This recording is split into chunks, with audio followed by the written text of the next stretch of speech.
pour les raisons pour lesquelles on a le droit de s'interrompre pendant le schéma et à quel endroit. Alors, premièrement, quelqu'un qui est en train de faire le schéma, alors il est où dans les brachot ou dans le schéma lui-même, et à ce moment-là, il y a la Birkat Kohanim. Alors on a déjà expliqué que Birkat Kohanim, c'est d'avoir chez Bigdusha. Ah oui, avant de faire les nouvelles approches, je voudrais juste revenir sur ce que j'ai dit hier. Hier, on a expliqué qu'au moment de la bracha du Yotzer, quand on dit Yotzer O Voré Chocher, alors j'ai dit par erreur qu'il y a un minag de toucher ses téphilines de la main et de la tête. Et en fait, Eliezer m'a repris. Et en fait, on doit toucher que les téphilines de la main. Et on touche les téphilines de la tête. On touche les téphilines de la tête plus tard au moment de la Hamida. D'accord ? Moi, j'avais dit qu'on touchait les deux téphilines. Et en fait, c'est que celle de la main. Voilà. Non, enfin, c'est pas une obligation, mais on avait apporté ce minag au nom du Shar HaKavanot. Alors, donc je disais comme ça, quelqu'un qui est en train de faire les brachot du schéma, ou alors le schéma lui-même, et la Birkat Kohanim, elle commence, alors il doit s'interrompre. De la même manière qu'il s'interrompt pour un Kaddish, ou pour une Kedusha, ou pour un Barichou, ce qu'on appelle d'avoir chez Bigdusha, alors pour ça aussi, il doit s'interrompre, et il ne doit pas écouter la bracha, enfin, il doit répondre à la bracha des Kohanim, ça veut dire la bracha qui font les Varer et Amo Israël, et également aux différentes, aux trois psukim, on répond Amen. D'accord ? Kal Vachomer, s'il est dans les psukim des Imra, ça, on l'a déjà étudié. Ok ? Donc il y a Kaddish, Kedusha, Barichou, Birkat Kohanim, quoi encore ? Essayez de réfléchir à une bracha qu'on dit que si on les 10. Au milieu de la tfila. Vers la fin. Kaddish, on a dit. Hein ? Non.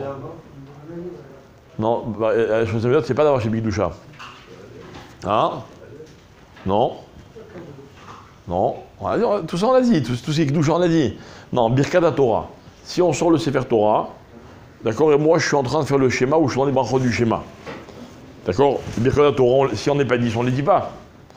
Donc c'est aussi considéré comme d'avoir chez Bigdusha. Donc pour ça aussi on s'interrompt et on répond Amen. Ok ? Voilà. Maintenant, autre cas qui ne concerne pas directement le Israël, mais qui concerne le Kohen. On arrive à Kriyat Torah et on a un Kohen qui est en train de faire le schéma ou les brachot du schéma. Ok ? Alors comment ça se passe ? Il y a plusieurs cas de figure. Ok ?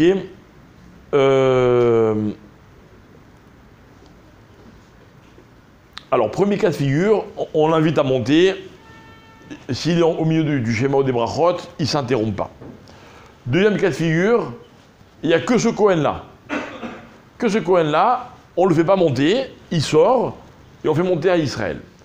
Il rajoute, et même si on l'a déjà appelé, on a dit à Amod Kohen le nom du Kohen, et il vient, je suis en train de faire le schéma, enfin il nous fait signe, on fait monter à Israël, et lui il sort. Maintenant imaginez un cas où le Kohen il est là, il est en train de faire le schéma ou les brachot du schéma, on n'est que 10. Il ne peut pas sortir. Il est casse-pied celui-là. Alors, il reste dans la synagogue et on dit à Falpi, chez Eshkan Cohen, il y a un mode, un Israël. D'accord ? On fait monter le Cohen ? On ne fait pas monter le Cohen, il ne peut pas s'interrompre. Si on n'est que 10. Alors je dis, on fait monter à Israël. Le Cohen, il répond aux brachot, mais c'est pas lui qui monte, c'est pas lui qui fait les brachot. Autre cas, le Cohen, c'est le seul qui sait dire dans la Torah. Donc on a deux possibilités. Ou bien on attend tous que le monsieur Cohen nous rattrape, ok ? Ou bien alors on oblige le Cohen à s'interrompre. Et Rav Ovadia s'est dit, il se bat sur le Shulchan Aruch. Pour ça, le Kohen il s'interrompt. D'accord ? Parce que il dit le Shulchan Aruch il est mahmir que pour les brachot, parce qu'on peut faire monter quelqu'un d'autre. Mais si il n'y a que lui qui peut lire, on ne va pas être me'akev on ne va pas retenir tout le tzibour, il s'interrompt et il lit la Torah. Ok ? Donc je répète, même si on l'a appelé, il ne peut pas monter à la Torah si quelqu'un d'autre peut monter à sa place.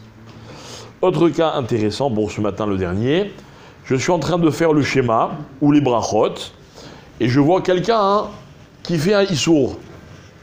Fait un issour, il se trompe. Je sais pas moi, donnez-moi un exemple. Genre un truc très grave, il est en train de parler pendant la tfila. D'accord? C'est la Chazara, moi je suis en train de faire mon schéma, j'étais un peu en retard, et je vois quelqu'un parler. Est-ce que j'ai le droit, vous savez que pendant le schéma, on n'a pas le droit de s'interrompre, même pas par un signe. D'accord? Est-ce que j'ai le droit, comme lui le pauvre il fait un issour, il ne sait pas que c'est un sourd. Est-ce que je vais dire, j'ai le droit ou pas? Hein? Non, remède, vadaï remède. Vadaï remède, c'est-à-dire que c'est sûr que c'est pas en parlant, mais normalement, maman remède, pendant le schéma, c'est assour. D'accord? Il dit si c'est pour éviter que quelqu'un fasse un issour, alors quoi?